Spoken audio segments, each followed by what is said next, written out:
எல்லாருக்குமே ஒரு ஆசை இருக்குங்க. நான் பேசணும், கூட்டத்துக்கு முன்னாடி பேசணும், நான் பேசும்போது எனக்கு வந்து ஷிவரிங் வரக்கூடாது, வேர்வை வரக்கூடாது, நான் நல்லா என்னோடய ஸ்பீச் வந்து பார்த்திங்க அப்படின்னா என்னோடய பப்ளிக் ஸ்பீக் வந்து நல்லா கான்ஃபிடெண்ட்டாக இருக்கணும், நான் சொல்ல வந்த விஷயத்தை எந்தவித பதட்டமும் இல்லாமல் சொல்லி முடிக்கணும் அப்படிங்கிறது பெரும்பாலும் எல்லாரோட ஒரு ஆசையாக இருக்கும். இந்த பப்ளிக் ஸ்பீக்கிங் அப்படிங்கிறது வந்து பார்த்திங்க அப்படின்னா எப்பயுமே ஒரு சேலஞ்சிங்கான விஷயம். ஸோ இது என்ன சொல்கிறாங்க அப்படின்னா, half of the beauty comes the way you speak அப்படின்னு சொல்கிறாங்க.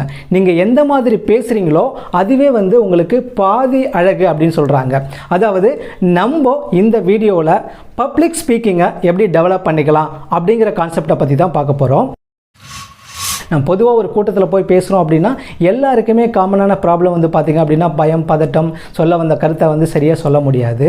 நம்மளுக்கு இது என்ன ரீசன் அப்படின்னு நம்ம பார்த்தோம் அப்படின்னா, சின்ன வயசுலேருந்து நம்ம ஒரு ஸ்கூல்லையோ காலேஜ்லேயோ நம்மளுக்கு வந்து ஒரு வாய்ப்பு கொடுக்கும்போது, ஒரு ஆசிரியரோ ஒரு லெக்சரரோ நம்மளுக்கு ஒரு வாய்ப்பு கொடுப்பாங்க.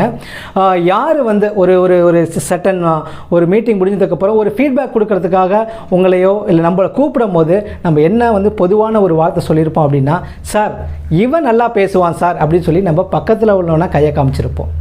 ஏன் அப்படின்னா நம்ம வந்து அந்த ஸ்டேஜில் ஏறி பேசுகிறதுக்கு பயந்து அந்த வாய்ப்பை விட்டுட்டு இன்ன வரைக்கும் நம்மளுக்கு கிடைச்ச வாய்ப்பை அப்போ விட்டுட்டோம். இன்ன வரைக்கும் அதுக்கு வந்து நம்ம யோசித்து அப்போ நம்ம வந்து அந்த வாய்ப்பை யூஸ் பண்ணியிருந்தோம் அப்படின்னா கண்டிப்பாக நம்மளுக்கு பேசுகிற திறமை இருக்கோ இல்லையோ அந்த ஸ்டேஜில் உள்ள ஃபியருங்கிறது அப்போவே நம்மளுக்கு குறைய ஆரம்பிச்சிருப்போம். நாளடைவில் நம்ம வந்து பார்த்திங்க அப்படின்னா பப்ளிக் ஸ்பீக்கிங்கை எப்படி கற்றுக்கலாம்னு சொல்லி நம்ம கற்றுக்கிட்டோம் அப்படின்னா நம்ம வந்து ஒரு நல்ல பப்ளிக் ஸ்பீக்கராக இருக்க முடியும். அதாவது இந்த பப்ளிக் ஸ்பீக்கிங் அப்படிங்கிறது வந்து பார்த்திங்க அப்படின்னா பர்டிகுலராக வந்து ஒரு ஸ்டேஜில் போய் சொற்பொழிவு ஆற்றுறவங்களுக்கு மட்டும்தான் கிடையாது, ஒரு பர்டிகுலர் மோட்டிவேஷ்னல் ஸ்பீக்கருக்கு மட்டும்தான் கிடையாது. இன்றைக்கி காலகட்டத்தில் உங்களுக்கு நீங்கள் எந்த அளவுக்கு டேலண்டடாக இருந்தாலும் அதை வந்து ஒரு ப்ரெசன்டேஷனில் உங்களால் காமிக்க முடியலை, ஒரு மீட்டிங்கில் உங்களால் சரியாக வந்து உங்கள் மெசேஜை கன்வே பண்ண முடியலை, உங்களோட ப்ராஜெக்டை ப்ரெசென்ட் பண்ண முடியலை அப்படின்னா கண்டிப்பாக அது உங்களுக்கு ஒரு பெரிய வீக்னஸாக இருக்கும். ஸோ நம்மளோட ப்ரெசன்டேஷனும் சரி நம்மளோட ஸ்பீக்கிங் சரி கான்ஃபிடென்ட்டாக இருக்கணும். எப்படி வந்து நம்ம லெவலை வந்து டெவலப் பண்ணிவிட்டு பப்ளிக் ஸ்பீக்கிங்கில் கான்சன்ட்ரேட் பண்ணி நெக்ஸ்ட் லெவலுக்கு போகலாம் அப்படிங்கிறத பற்றி ரொம்ப பேசிக்கான ஸ்டெப்பை தான் வந்து இந்த வீடியோவில் பார்க்க போகிறோம். பப்ளிக் ஸ்பீக்கர் நீங்கள் டெவலப் பண்ணிக்கணுமா அப்படின்னா இந்த 3 ஸ்டெப்ஸ் வந்து ரொம்ப பேசிக்கான ஸ்டெப்ஸு இந்த வீடியோவில் நான் ஷேர் பண்ண போகிறேன். என்ன அப்படின்னா 3 P நம்ம எடுத்துக்கிறோம். அதாவது ஃபஸ்ட்டு P வந்து பார்த்திங்க அப்படின்னா பிளான். அதாவது நீங்கள் ஒரு ப்ரெசன்டேஷன் பண்ணுறீங்க இல்லை ஒரு ஸ்டேஜில் ஒரு ஸ்பீச் கொடுக்க போகிறீங்க அப்படின்னா இந்த பிளான் அப்படிங்கிற விஷயந்தான் ஃபஸ்ட்டு விஷயமா இருக்கும். அதாவது இந்த பிளானை நம்ம எப்படி பண்ணலாம், வடிவேல் சார் சொல்கிற மாதிரி எந்த ஒரு விஷயத்தையும் பிளான் பண்ணி தான் பண்ணணும் அப்படின்னு சொல்லியிருப்பார்.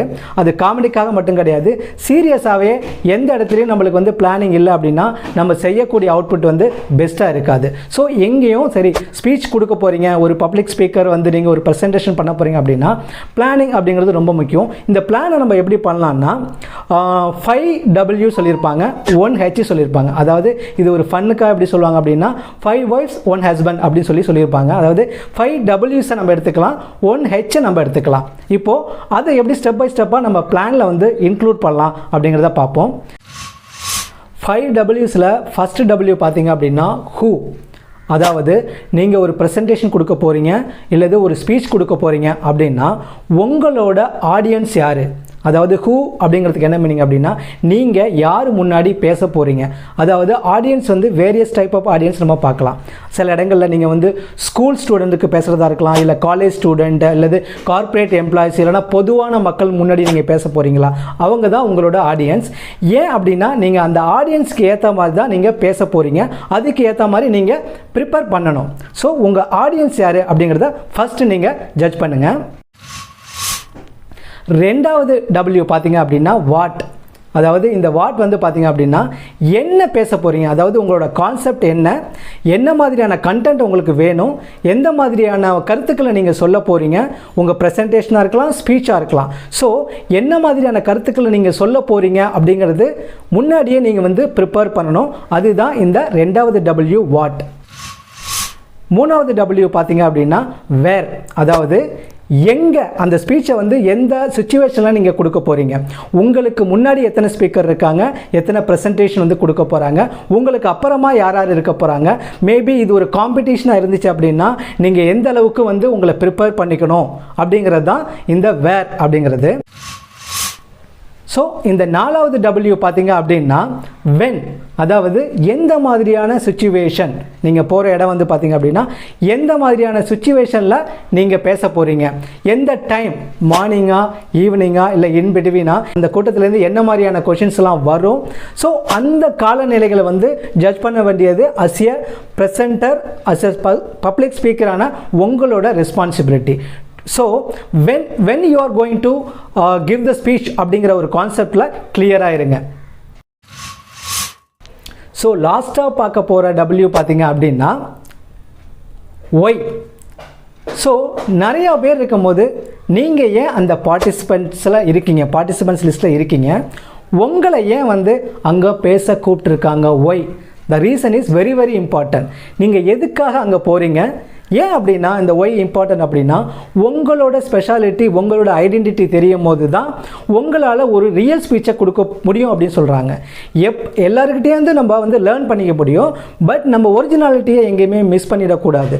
ஸோ ஏன் உங்களை கூப்பிட்ருக்காங்க, எந்த மாதிரி நம்ம வந்து அந்த ஸ்பீச்சை டெலிவரி பண்ணணும், எப்படி வந்து நம்மளோட கான்ஃபிடென்ட்டை அவங்கள்ட்ட வந்து இன்னும் இம்ப்ரூவ் பண்ணிக்க முடியும் அப்படிங்கிற விஷயத்துலையும் வந்து நீங்கள் வந்து கரெக்டாக உங்களை டெவலப் பண்ணிக்கிட்டு போகும்போது தான் உங்களால் ஒரு ப்ரெசன்டேஷனையும் இல்லை பப்ளிக் ஸ்பீக்கிங்கையும் கிளியராக வந்து டெலிவரி பண்ண முடியுங்க.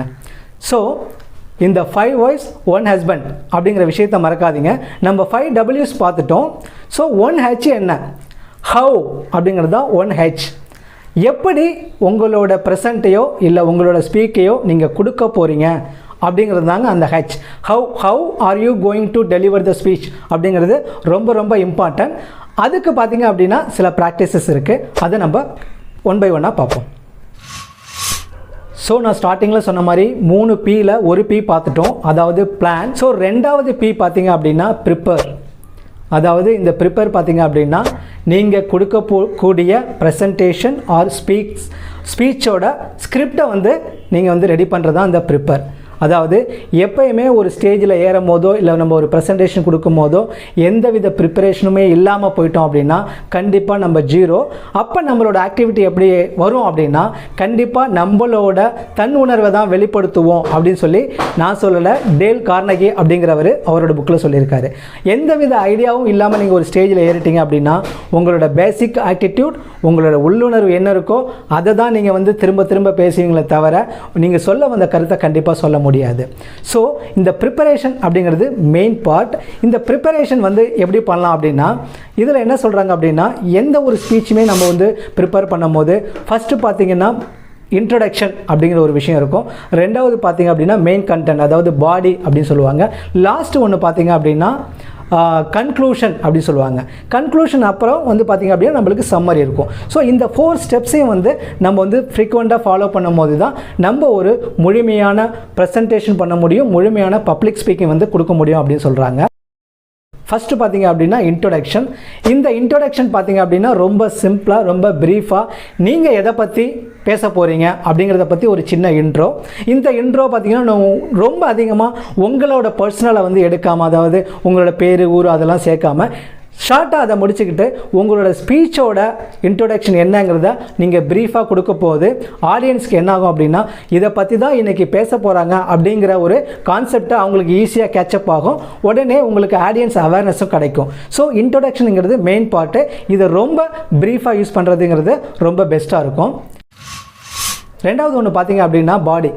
இதில் தான் நீங்கள் சொல்லக்கூடிய முழுமையான கருத்துக்கள் ப்ளஸ் நீங்கள் சொல்லக்கூடிய நகைச்சுவை விஷயங்கள், நீங்கள் சொல்லக்கூடிய கோட்ஸ், சம் ஸ்பெஷல் திங்ஸ் நீங்கள் ஆட் பண்ணணும் அப்படின்னா இந்த பாடியில் வந்து நீங்கள் ஆட் பண்ணிக்கலாம். அதாவது இன்ட்ரொடக்ஷனில் வந்து ஒரு ப்ரீஃப் தான் இருக்கும், அதை எலாபரேட் பண்ணி எந்தெந்த இடத்துல எல்லாம் வந்து நீங்கள் வந்து மெயினான கருத்துக்கள் சொல்ல விரும்புகிறீங்க, அதோடு சேர்த்து சின்ன ஒரு ஃபன் கண்டென்ட்டை நீங்கள் ஆட் பண்ண முடியுமா. ஏன் அப்படின்னா நீங்கள் ஒரே மாதிரி ஒரு ஸ்பீச்சை கொடுக்கும்போது ஆடியன்ஸுக்கு வந்து போரிங்காக வாய்ப்பு இருக்குது. ஸோ சின்ன சின்ன நகைச்சுவையோடு கலந்து அவங்க மனதில் வந்து அவங்க மைண்டில் நிற்கிற மாதிரி உங்கள் ஸ்பீச்சை நீங்கள் எப்படி கொடுக்க முடியும் அப்படின்னு பிளான் பண்ணி அந்த கண்டென்ட்டை, பாடி கண்டென்ட்டை நீங்கள் ரெடி பண்ணிங்க அப்படின்னா உங்களோட ஸ்பீச் வந்து பார்த்தீங்க அப்படின்னா இன்னும் சுவாரஸ்யமாக இருக்கும். ஸோ பாடிக்கு அப்புறம் பார்த்தீங்க அப்படின்னா கன்க்ளூஷன். ஒரு ஸ்பீச்சை நீங்கள் இன்ட்ரோ பண்ணிட்டீங்க, உங்களோட கண்டென்ட்டை டெலிவரி பண்ணிட்டீங்க, ரிசல்ட் பார்த்தீங்க அப்படின்னா கன்க்ளூஷன். அந்த மெசேஜ் மூலமாக பாயிண்ட் அவுட்டாக நீங்கள் ஒரு 3 விஷயம் இல்லை 2 விஷயத்தை வந்து ஆடியன்ஸ்க்கு சொல்லணும். அதுக்கு பேர் தான் கன்க்ளூஷன் அப்படின்னு சொல்லுவாங்க. அந்த கன்க்ளூஷனை நீங்கள் வெல்லாக முடிக்கும் போது சம்திங் ஒரு மேஜர் ஒரு எக்ஸாம்பிளோட சில விஷயங்களை நீங்கள் முடிச்சிங்க அப்படின்னா உங்களோட ஸ்பீச் வந்து இன்னும் சூப்பராக இருக்கும். ஸோ லாஸ்ட்டாக பார்த்தீங்க அப்படின்னா சம்மரி. இந்த சம்மரி பார்த்தீங்க அப்படின்னா ஓவரால் ஸ்பீச்சை நீங்கள் எடுத்து ஒரு 5 பாயிண்ட், இதுவரை நான் சொன்ன விஷயங்களில் இந்த 5 பாயிண்ட் வந்து கண்டிப்பாக ஒரு நீங்கள் அதை பண்ணும்போது உங்களுக்கு அந்த நீங்கள் ஆடியன்ஸுக்கு ஒரு கான்ஃபிடென்ட் கொடுக்குற மாதிரி ஒரு 5 பாயிண்ட்டை வந்து நீங்கள் சம்மரியாக அவங்களுக்கு கொடுத்தீங்க அப்படின்னா ஓவரால் பார்த்தீங்க அப்படின்னா உங்களோட இன்ட்ரொடக்ஷன், பாடி, கன்க்ளூஷன் எல்லாத்தையுமே சேர்த்து சம்மரி கொடுக்கும்போது உங்களோட ஸ்பீச் வந்து முழுமையடையும். 2 P பார்த்துட்டோம். ஒன்று பார்த்திங்கன்னா பிளான், 2வது P பார்த்திங்கன்னா ப்ரிப்பேர். ரெண்டுலேயுமே சில ஐடியாஸ் நம்ம பார்த்தோம்.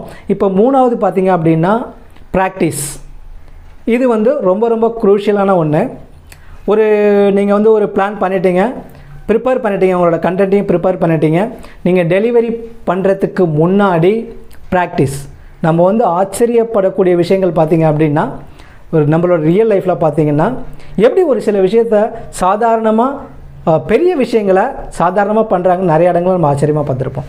சிம்பிளாக ஒரு எக்ஸாம்பிள் பார்த்திங்க அப்படின்னா என்னைக்காச்சும் கோயில் திருவிழா இல்லை ரோடோரம் பார்த்திங்க அப்படின்னா கைத்து மேலே நடக்கிற வந்து லேடிஸ் நம்ம பார்த்துருப்போம். ஸோ இதுக்கு வந்து ஒரு எக்ஸாம்பிளாக சொல்கிறேன். அப்போ பார்க்கும்போது சிங்கிள் ரோப்பு தான், அதில் வந்து அவங்க வந்து ஒரு ஸ்டிக்கை வச்சுட்டு வந்து பேலன்ஸ் பண்ணி நடந்துகிட்ருப்பாங்க. ரொம்ப ஆச்சரியமாக பார்ப்போம் எப்படி அவங்களால அது முடியுது அப்படின்னா. இது காரணம் பார்த்திங்க அப்படின்னா ப்ராக்டிஸ் தான். சில பேரை பார்த்திங்கன்னா அவங்களோட டெலிவரி வந்து ரொம்ப அழகாக இருக்கும். அவங்க பேசும்போது ஒரு எரர் கூட வராது, கண்டினியூஸாக பேசுவாங்க.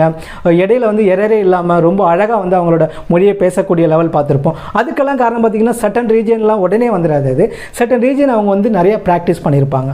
ஸோ நீங்கள் எந்த வித உங்களுக்கு வந்து நீங்கள் எப்படியெல்லாம் வந்து நீங்கள் கண்டென்ட்டை ரெடி பண்ணியிருக்கீங்க, எப்படி பிளான் பண்ணியிருக்கீங்க, இது ஒரு பக்கம் முக்கியமாக இருந்தாலும் நீங்கள் எந்த அளவுக்கு அதை ப்ராக்டிஸ் பண்ணியிருக்கீங்க அப்படிங்கிறது ரொம்ப முக்கியங்க.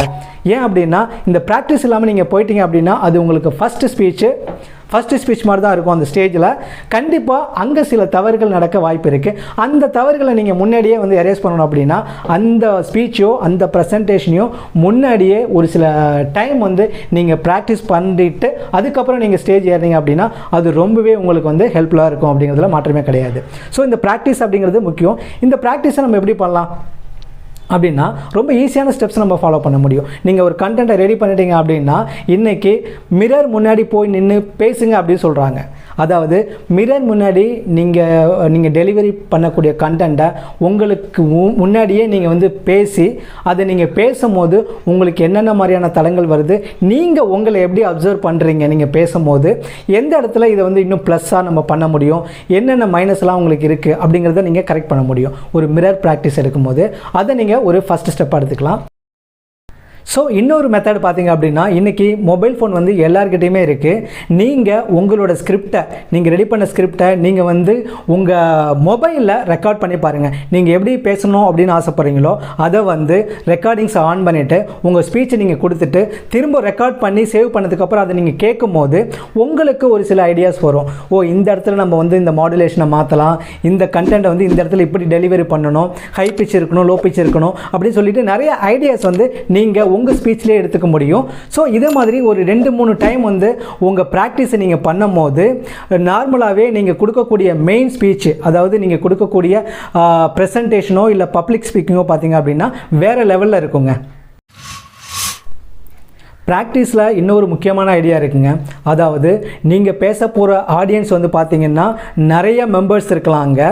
அப்படி அங்கே போகிறதுக்கு முன்னாடி ஒரு சின்ன டீமுக்கிட்ட நீங்கள் ப்ரிப்பேர் பண்ண கண்டென்ட்டை ஒரு வாட்டி நீங்கள் டெலிவரி பண்ணி ப்ராக்டிஸ் பண்ணிக்கலாம். அவங்களோட சஜஷன்ஸை நீங்கள் எடுத்துக்கிட்டு உங்களோட ஸ்பீச்சை இன்னும் கொஞ்சம் மெருகேற்றி இன்னும் கொஞ்சம் டெவலப்டாக நீங்கள் வந்து ப்ராக்டிஸ் பண்ணி உங்கள் அடுத்த மெயினான ஸ்டேஜில் போய் நீங்கள் பேசும்போது உங்களுக்கு இன்னும் நிறைய கான்ஃபிடென்ட் கிடைக்கும். அதாவது நீங்கள் வந்து ஒரிஜினல் ஆடியன்ஸ் கிட்ட பேசுறதுக்கு முன்னாடி உங்களோட டீம் மெம்பர்ஸ், இது வந்து யார் வேணாலும் இருக்கலாம், உங்கள் ஃப்ரெண்ட்ஸாக இருக்கலாம், இல்லை உங்கள் ஃபேமிலி மெம்பர்ஸாக இருக்கலாம், அவங்களுக்கு முன்னாடி உங்கள் ஸ்பீச்சை வந்து டெலிவரி பண்ணி காமிச்சிட்டு அவங்க சொல்கிற ஐடியாஸில் பெட்டரான வந்து கரெக்ஷன்ஸ் நீங்கள் வந்து சரி பண்ணும் போது நீங்கள் கொடுக்கக்கூடிய மெயின் ஸ்பீச் அப்படிங்கிறது ரொம்ப சூப்பராக இருக்குங்க. எஸ் ஃப்ரெண்ட்ஸ், இந்த வீடியோவில் பார்த்தீங்க அப்படின்னா ஒரு பப்ளிக் ஸ்பீக்கிங் பேசிக்காக நம்ம வந்து ஒரு ஸ்பீச் கொடுக்கறதுக்கு முன்னாடி எப்படியெல்லாம் பிளான் பண்ணலாம், எப்படி ப்ரிப்பேர் பண்ணலாம், எப்படி ப்ராக்டிஸ் பண்ணலாம் அப்படிங்கிறத பற்றி நம்ம பார்த்தோம். ஸோ இன்னும் பப்ளிக் ஸ்பீக்கிங்கை பற்றி அப்கமிங் வீடியோவில் சில சிம்பிள் கான்செப்ட்ஸ் வந்து நான் வந்து ஆட் பண்ணலான்னு இருக்கேன். ஸோ இந்த கண்டென்ட் உங்களுக்கு பிடிச்சிருந்துச்சு, உங்களுக்கு யூஸ்ஃபுல்லாக இருந்துச்சு அப்படின்னா கண்டிப்பாக என்னோட சேனலை சப்ஸ்கிரைப் பண்ண மறக்காதீங்க. சீக்கிரமாக இன்னொரு வீடியோவில் நான் உங்களை சந்திக்கிறேன். Until bye from Ponnaiyappan. Thank you very much.